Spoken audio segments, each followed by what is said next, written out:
Anyway, that's the Rabbeinu Shimshon's opinion, is we allow it because we assume the fish is with the majority. The Marshal and the Torah Chatat understand this applies even to the eggs case, even though it is not so many eggs. The Shach says, but there isn't rove against the eggs that touch the treif egg. So why do we matir? He doesn't agree that we can use the opinion of the Rabbeinu Shimshon to matir the eggs. And in general, the psak is like Rabbeinu Baruch, except for the Ramah, who paskins like Rabbeinu Shimshon, who assumes that it's min b'mino, and assumes that it's no worse than nishpach. If we learned the case of nishpach, what was the case of nishpach?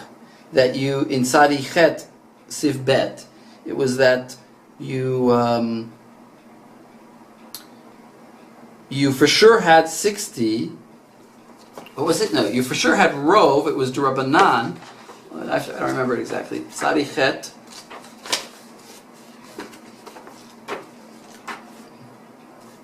Bet.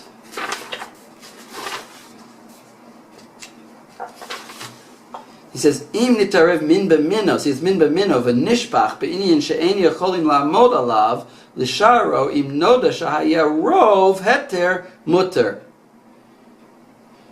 In other words, you had a case of min b'mino. You need 60 d'Rabbanan. You had rov, but now it's nishpach, and you could never find out if you had 60 or not. So we're going to drop the requirement of the Rabbanan because it's Safek Rabbanan Lahakel. And we assume that you did have 60. In other words, what are we saying? We're saying we assume you did have 60. So the Ramah says, well, it's no worse than that case. With the, I can assume that I had, here's a doubt, it's min b'mino, and, the fish, maybe they're small fish, maybe they're minnows. That's a joke. Don't all laugh at once. Anyway. They're min b'mino, and therefore it's only D'Rabbanan that requires 60. So let's assume that it was in the majority.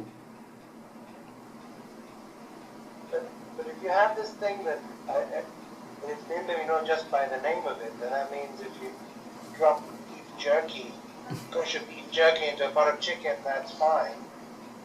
Why? Well, because it's min b'mino, and you're not going to... Why is beef jerky and chicken soup... It doesn't work. Why is beef jerky and chicken soup the same name? If you say it's all meats are the same and all fish is the same... No. I want to say all fish are the same, but not all meat is the same. Just fish. And it's actually true. There's scandals all the time, that they serve tilapia and they tell you it's this fish or that fish. Fish tend to taste fishy. So even if you go by taste, they have a similar taste. Well, that's only now because so many of them are farm raised and have antibiotics and aren't coming from the wild. But actual wild fish do have distinct tastes. Yeah, I tend to agree with you. Yeah. I'm just saying that restaurants do serve tilapia as all kinds of different fish. So I'm just trying to support the idea that maybe you could consider min b'mino. But I agree that it's hard to say that. And we don't generally paskin like the Ramah by going by name. We sort of reject that opinion. I'm just saying the Ramah can be consistent to his shita. Well, I think it also has to do with the realia of how it's gotten, in the sense that fish tend to be trawled. Obviously, you catch huge masses of them, and they tend to be sold in fairly large quantities. So we're not talking about big trouts or something like that. I mean, the difference, right, is there's this humorous Yiddish saying, right? The makom chain ish is a herring like a fish. Yeah. Right. So the difference between herring and fish is clear, right? A herring is this shva. Nobody serves.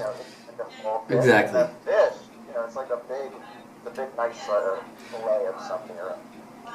So you're saying little fish are nobody just like sardines. Is sardines a species or is sardines a size? You know, maybe sardines are just little fish. Maybe I mean I don't know. Maybe I think probably sardines are a kind of fish, but theoretically you could say, you know, any little fish are little fish, and you know, presumably this person he didn't have a shrimp in there. He had he had like a little tiny catfish, you know, with his other little tiny fishes, and he had all kinds of different fishes. Whatever the net brought up, you know, and therefore he doesn't distinguish, in his conception of the world, he doesn't distinguish between all these different fish. They're just, it's boiled fish. He's going to boil them, dry them out, you know, make fish patties out of them. Yeah, I mean, fish also kind of melt when you cook them. Like the little ones, just fall apart. Right, that's true. Yeah, that's true. All right, I think that's enough of this topic. We have a little bit of time left, and I can just let's look at the Shulchan Aruch a little bit. Let's look at the Shulchan Aruch.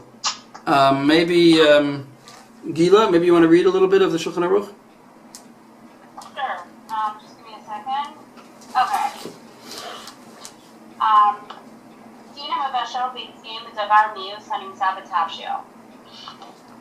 מבשל ביצים הרבה בקליפתן, לא יוציאם מהמים ויבשלו בהם עד שיצטוננו, או ייתן עליהם מים צוננים לצוננם, ואחר כך יוציאם. So if you cook basically many eggs inside their shell, then you shouldn't remove them from the water in which they were cooked until the water cools down, or unless you pour on cold water in order to chill them. And then you could remove them. Why? דחיישינן שמא נמצא באחד מהם אפרוח, ואם היה יוציא מהם קודם תתחננו, שמא חיטה נשארת אותה שיש בה אפרוח עם האחרונות, והייתה אוצרתה כפי שלא היה נשאר שם תשים לבטלו. And the reason we do this is because we're concerned that one of them will have a chick in it, and if you would take it before it would cool down, before it's cooled down, that we're concerned that it would remain, it would have been found with the other eggs without enough water to be mavatelit, and then it would aser the remaining eggs. Right. So this is a direct how do you say result of the din of the fish. It's the same basic idea, right? It seems to be the same, that we're worried that the ratios will change as you remove them. And now your treif one is going to remain in there. Of course, he doesn't mention anything about pouring it out, or, you know, he doesn't mention anything. He just gives you the solution. He just says, cool it off. And he tells you the chashash. He doesn't say what happens if you did do it wrong, in which way you did it wrong. If you poured it off in 2 pourings, or if you poured off all the water. He doesn't get into that. He just gives you an advice. Don't do it. All right, let's read the Ramah.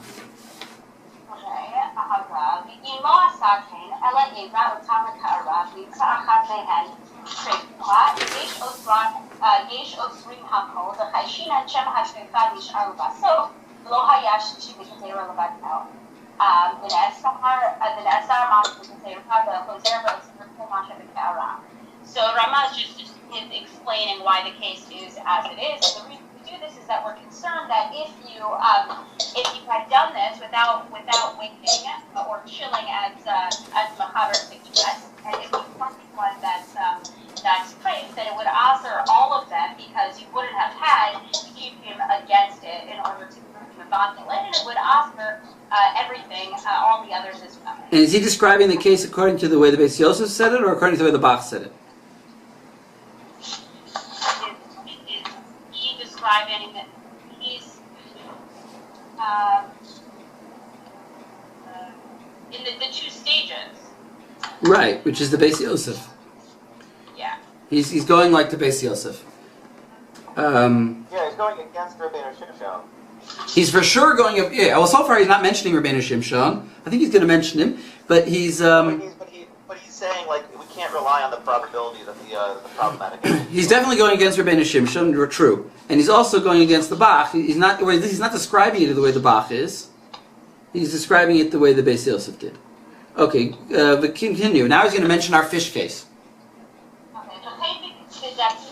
דברים שנמצא דעת טמא בקערה, ולא אירע כולה בפעם אחת על סוף הקערה, ואז יש לחוש שמא נשאר האיסור כנסו, ויש מתירים בכל עניין, דלא מחזקינן איסור לומר ונשאר האיסור בראשית. So basically, he addresses our dot issue, and he says that there are those who offer it, and there are those who fear it, and he goes along with those who maintain that that it is that those who are matir it. On what basis do they matir it? Because we don't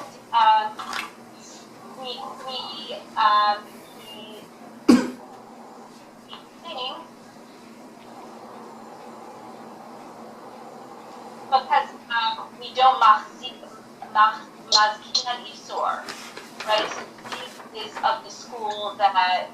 Right? What does that mean? We don't machzikin isur. We don't say that the isur. We don't assume that the isur remained in the pod without him again. Right. We don't create an isur where there's none. We just see 60 eggs in front of us, and one of them is treif, so it's batal. Don't start telling me stories that what happened, this has happened, and this happened. We don't create an isser.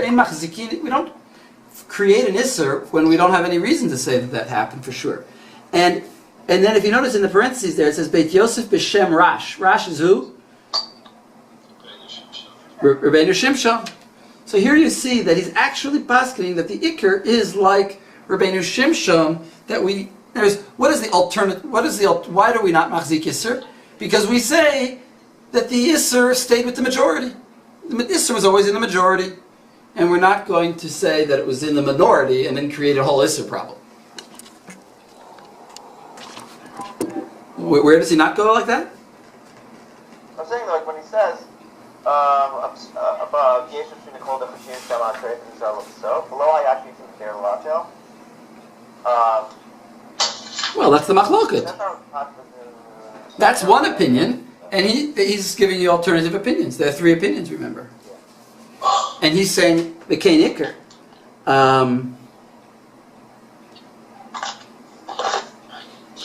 Now, I think that basically the Shach disagrees with him, that is not Kain Iker. In other words, the Shach says, no, we paskin like Rabbeinu. We do worry about this, we paskin like Rabbeinu Baruch. But the Ramah says, as what he says. Okay, let's read the end of that, Gila.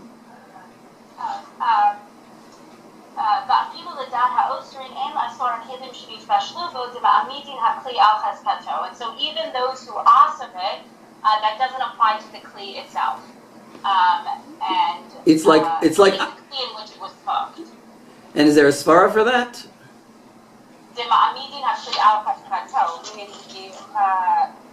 Well, that's the result. We treat it as well as it was. In other words, I guess like we're not going to use a suffix to ruin a dish, or to treif the dish. Maybe we'll ruin the food according to the Osrim, but the suffix that this might have happened is an extreme. Is it also exactly? Because anyway, if you wait 24 hours, the pot is b'diavad kosher.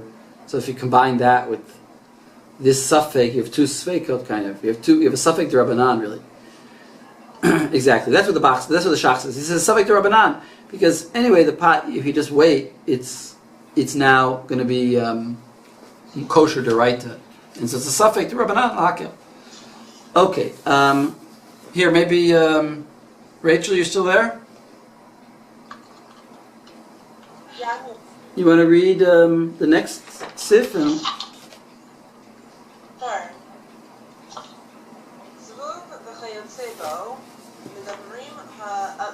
midvarim ha'meusim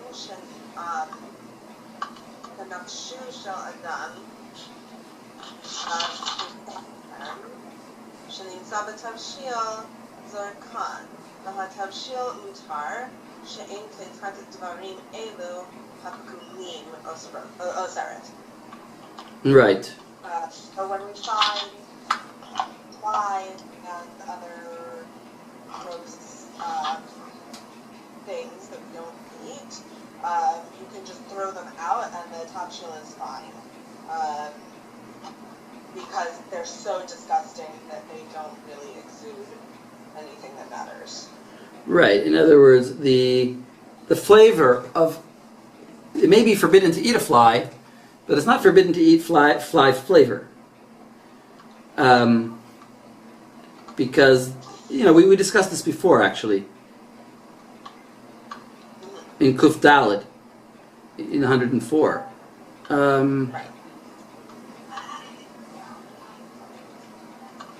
Okay, now read the Ramah. לכן הוא מנהג פשוט, אף על גב שיש מחמירים דברי המקילים עיקר, ואין לשנות מנהג. ואם לקח עם הכף דג טמא מן הגדרה, או שאר דבר שאינו פוגם, אסור להחזיר הכף לגדרה, ואם החזירו צריך 60 מן הגדרה נגד האיסור, ולא כנגד כל הכף. Okay, so wait. So explain that. If you took im hakaf dag tamei, so all of a sudden now he jumps to dag tamei again, because what's the difference? Because dag tamei does have a desirable flavor, and now but it's tamei. So now we're going back to that case of our cooking of a big pot, and if you took the fish out with a spoon. מן הקדרה או שאר דברים שאינם פוגם, אסור להחזיר הכף לקדרה. You can't put the kaf back in. Because why? Because it's treif. Because the kaf itself has now absorbed some of the dag tameh, or what it is. Right? So the spoon itself is asur until it's been kashered. Although how much is it asur? It's probably... Is it? It's only asur the amount of isur that was removed. Oh, very good, right. It's only, right, so go ahead. That's about to be, so you just read that, that's exactly what he's about to say. Go ahead. V'im echziro sarich shishim, yeah, read that. V'im hachaziro sarich shishim min hakdera keneged ha'isur v'lo keneged kol hakaf. Mm-hmm. So you need 60 of what's in the kedera against the actual amount of isur. And no, read the parentheses. Parentheses are very important here. De lo amrinan. Rinan gabe kli chaticha ba'aseh b'beila. Right, because... So we're never regarding kli, that the entire kli is now isur. Sorry. Right. Ein chanan bekelim. You can put that as, that's the term. Ein chanan bekelim. Which the Ramah actually does hold there is chanan bekelim when it's a, if you're, I don't know if we learnt this, but it's when it's a porcelain or clay, then he does hold that. But here presumably it's a metal spoon that he holds ein chanan bekelim. Because remember, the Ramah holds chanan b'shar isurim. So if you would take out the fish with, let's say, a stick of, let's say, what could be a good example? With a celery, with a piece of celery, you took out the fish. And now we would have to mevatel the entire celery, and not just the fish size, because the celery became chanan. Even though the Machaber wouldn't hold that, but the Ramah says we do hold chanan by this fish. So it's only because it's a kli that we don't say chanan. But what if you had some food when you took it out? So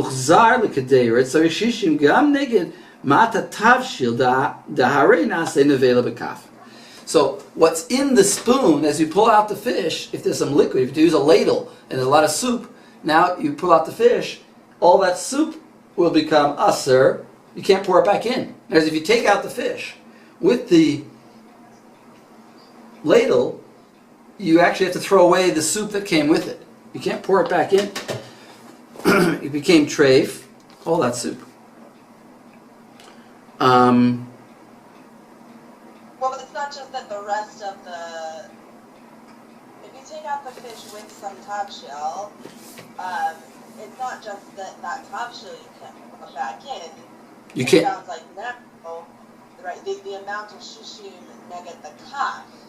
Oh, good point. Yes, very agreed. Agreed, Rachel.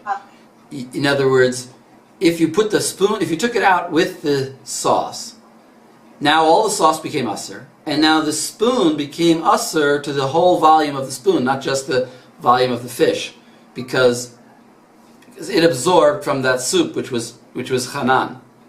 Exactly. And so if you put it back in, right, because your first reaction, you see something treif in your pot, you see, oh look, there's a blood spot or something, and you pull it out with the spoon, you actually, you did the right thing probably, but you treifed up your spoon.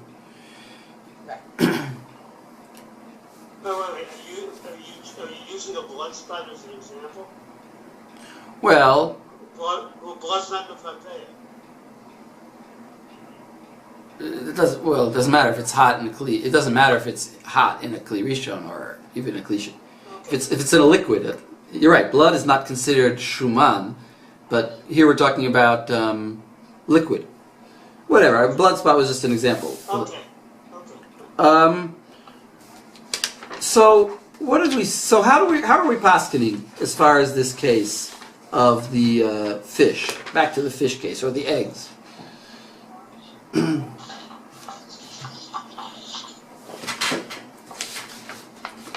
Does anybody want to give me a?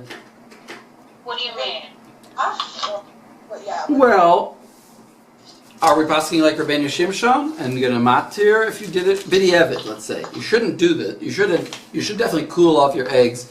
I mean, by the way, it comes out that if you cook 3 eggs in a pot, you also shouldn't take them out one by one with a spoon, because, well, if you cook 3 eggs, you may have a problem anyway. Of course, I mean, I don't want to get into realia because nowadays eggs are not considered to really be blood spotted. No, but it was a Jewish dinner. Always to cook 3. Never cook less than 2. Yeah, I mean, that's a thing. Yeah, That's the thing, so that you have a row. You don't have to you won't trace off the pot, you won't trace it out. Why? Why would it not trace up? Because of the row. But why does Rove help you? Again, you have to say. I think you have to say, first of all, we're assuming that you pour off the water, and now you have the 3 eggs in the pot, and it's dry, and then they're going to transfer flavor from one to the other. And it's min b'mino, and it's dry. But isn't there somebody says here that it's only a circuday klipa, and anyways you take off the klipa of the egg? Where did I see that? Yeah, we learned that. We had a whole big shear on that. Yeah. We learned that the water. Well, we distinguish between treif eggs and eggs that kosher birds versus non-kosher birds, and it's a little complicated. But yeah, the water is not going to be usser. What we said was that the water that you cook the eggs in is not usser. But if they're touching each other, I think the problem is if they're touching each other, they maybe transfer flavor. But it's dry, so it's min b'mino, so then rove is enough. I think that's the minhag. That might be an explanation for the minhag, because in order for rove to be a relevant factor, it has to be a case of min b'mino and dry. Right, unless I'm mistaken.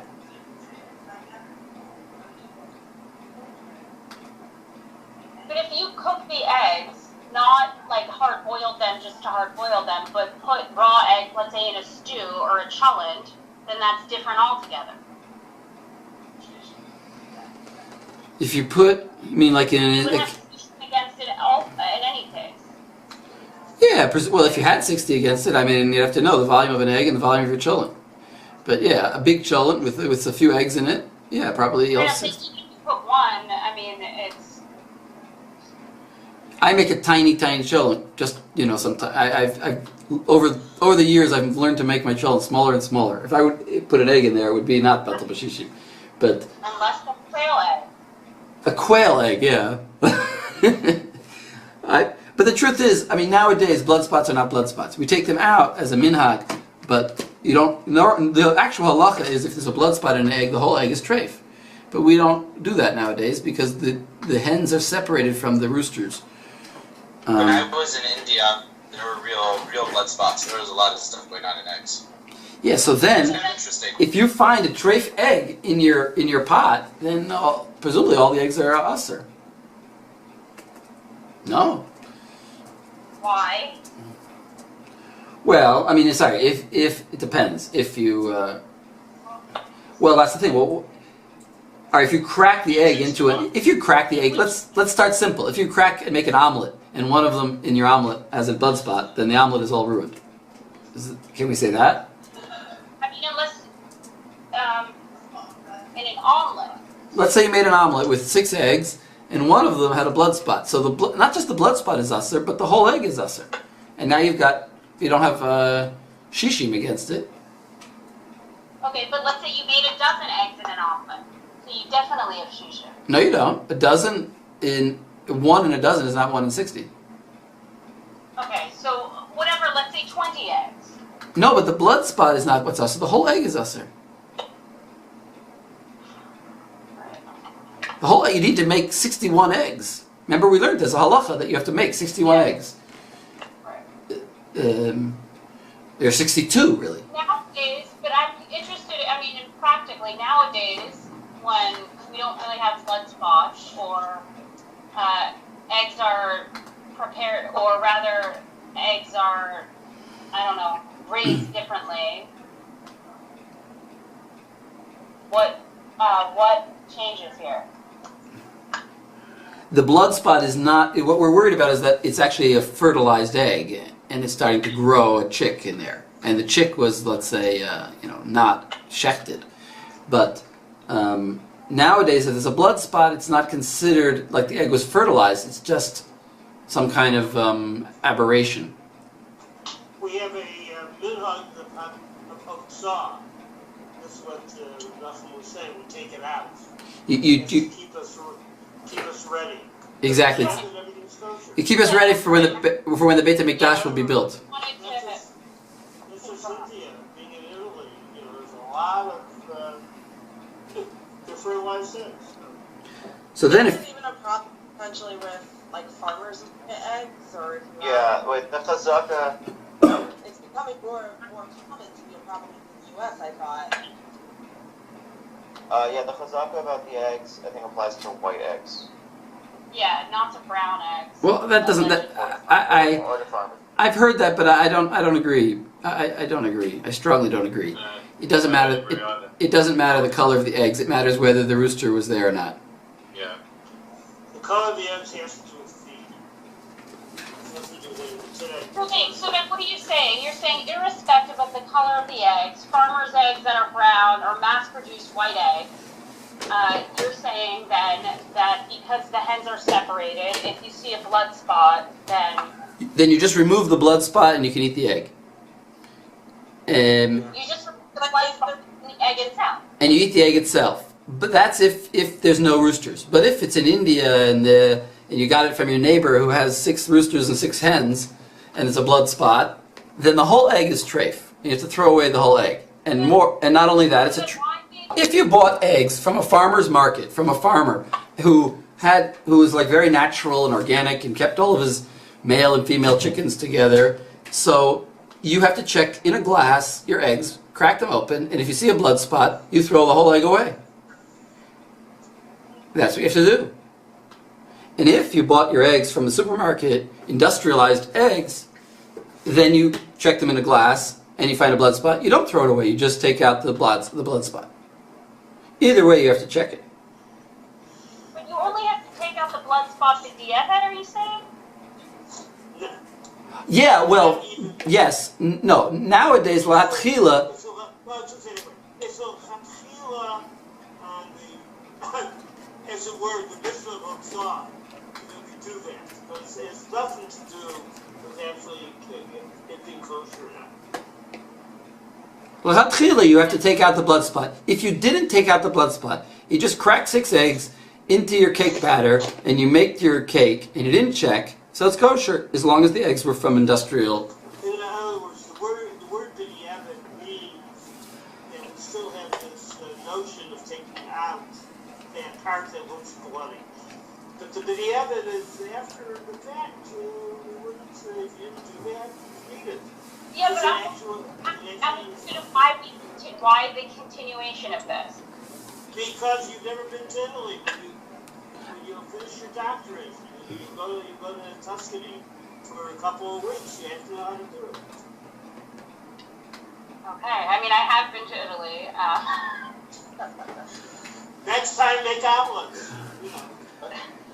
Great in success. Great success. Listen, the question is, do you tell people to do it or not to do it? And I personally, I think it's a good thing to tell people to do it, but they just have to know what the consequences is. Well, let me. Let me support you, Gila.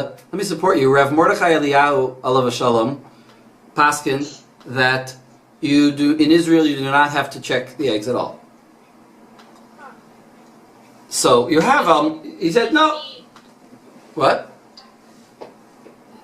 Yeah, I mean that's really what I'm pushing here for is for you to, or I mean for there to be, like I don't believe eggs need to be checked. Well, that's what. So Mordechai Eliyahu holds like that. I have never seen it inside, but I've been told that. But again, I agree. What Rabbi Landis said is also correct. That it really depends on the place you're in. You know. The values say exactly the same thing.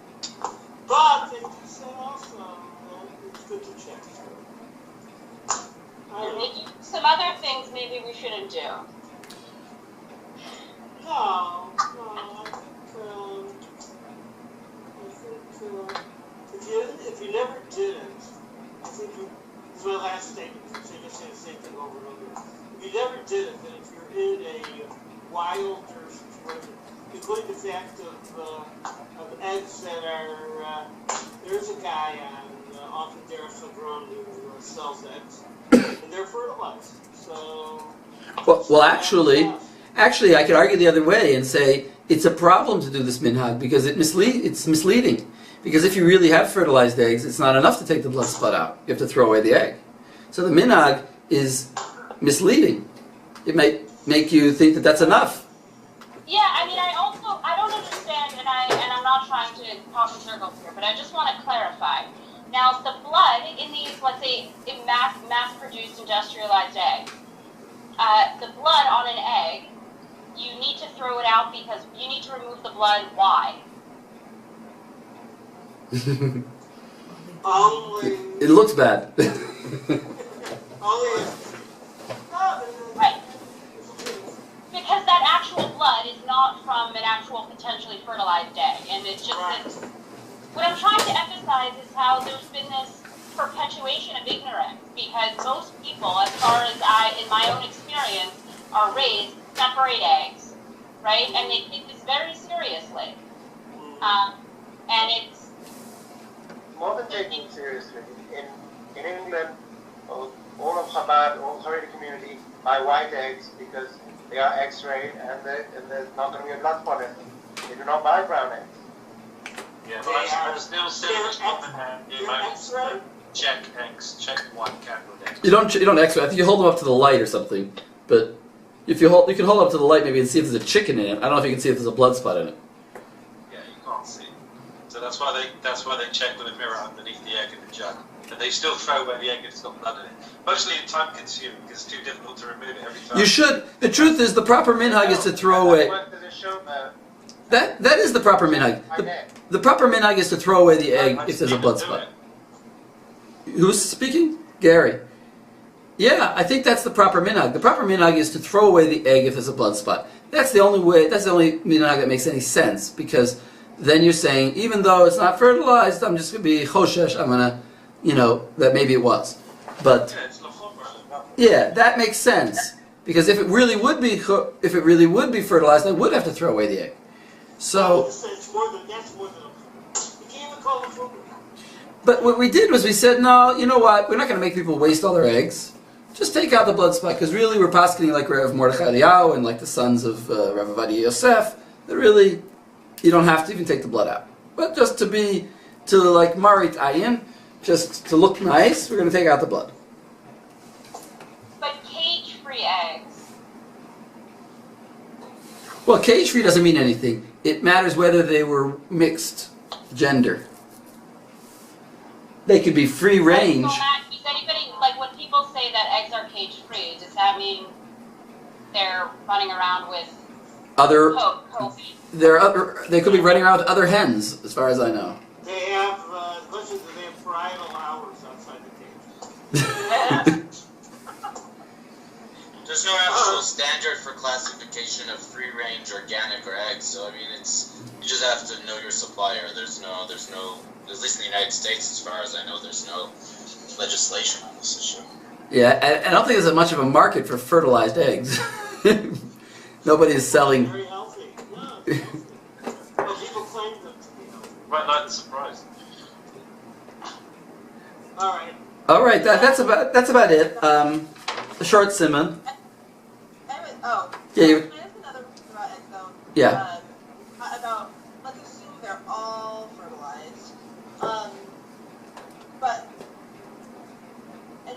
only hard boiling. We're not talking about making cakes or omelets or anything, but hard boiling eggs or soft boiling or in the shell. Why is the minhag to do 3? Right? I was told the minhag was to do no fewer than 3, so that it would be batal barov. But here it sounds like we need shishim if we're hard boiling them. And I understand that like the qualification for batal barov is that it has to be dry and a solid piece. But the egg itself, even when it's in water, the egg itself is not like absorbing moisture as far as I know. And the egg itself is still completely dry. It's just that it's in water. So No, the shell is permeable. Right, and That's why chopped eggs become brown in the end. yeah, the shell is permeable for sure. So if you would cook an egg in a pot with a non-kosher hot dog, you can't eat the egg. What we said was that what the interesting question is if you cook kosher eggs. I mean, I can send you a whole thing on this. If we cook a kosher eggs with a non-kosher egg, let's say you have a swan egg mixed in with your kosher eggs.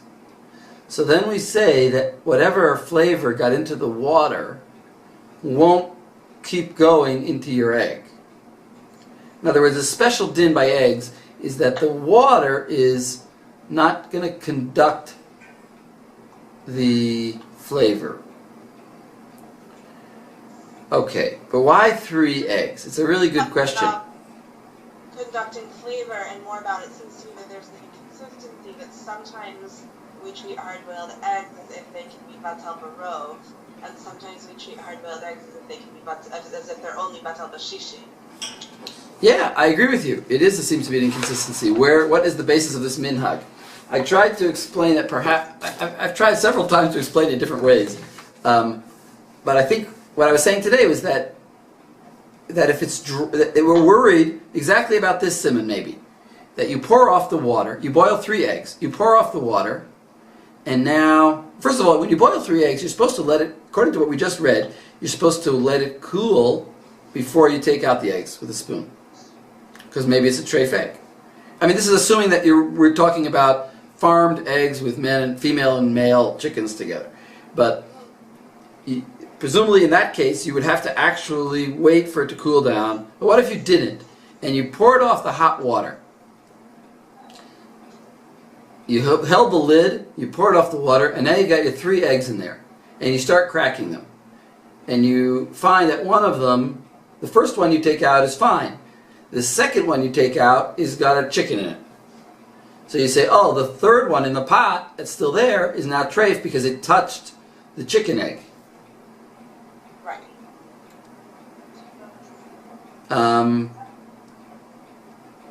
So if you took the right, Well, so if it would be rove, it would be batel b'rov because if it's min b'mino. If it's eggs and eggs is min b'mino. Remember we had this discussion whether an actual chicken in it would be called min b'mino, but let's say a blood spot. So it's min b'mino and it's dry, so we could be batel b'rov, which would mean if you took the 3 eggs out at once, if you poured the 3 eggs out onto a plate, and you're worried about the pot. I think maybe that's the problem. We're worried about the pot. okay. I'm not sure. I'm not sure exactly what it helps. It might help with the pot.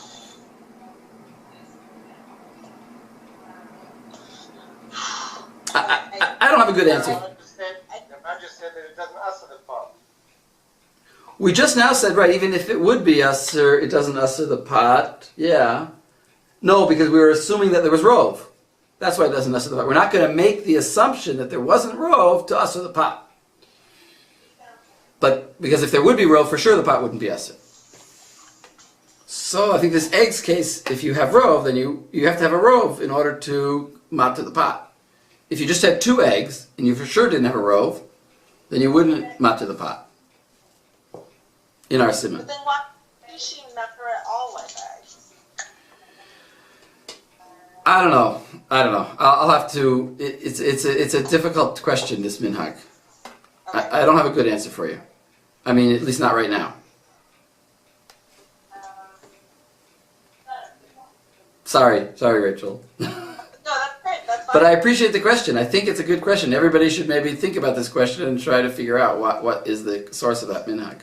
It's a better question than any answer I can give you. All right, fair enough. I'll keep boiling my eggs in 3 spoons. But save your blood spots for Dila if you want to save them. I have plenty already, don't worry. Sure. Okay, first of all, enough of your stuff. Very good.